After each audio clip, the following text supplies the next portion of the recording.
మొన్న Virat Kohli and Rohit Sharma batting చూసి చాలా హ్యాపీగా అనిపించింది. కానీ నిన్న చాలా సాడ్గా అనిపించింది.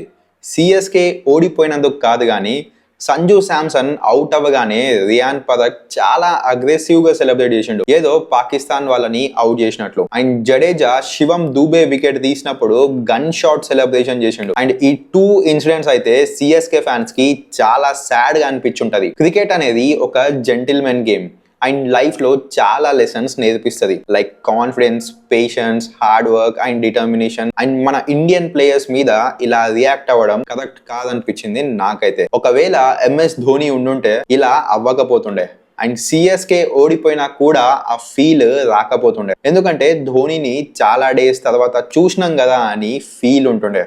కానీ సిఎస్కే చాలా తక్కువకి ఆల్అౌట్ అవ్వడం అండ్ రాజస్థాన్ ప్లేయర్స్ అగ్రెసివ్గా సెలబ్రేట్ చేయడం కొంచెం సాడ్గా అనిపించింది. And what's your opinion on this? Comment చేయండి. అండ్ ఈ వీడియోని సిఎస్కే అండ్ రాజస్థాన్ ఫ్యాన్స్ కి తప్పకుండా షేర్ చేయండి. ఈసారి ఐపీఎల్ లో ఎవరు గెలుస్తారు? Let me no.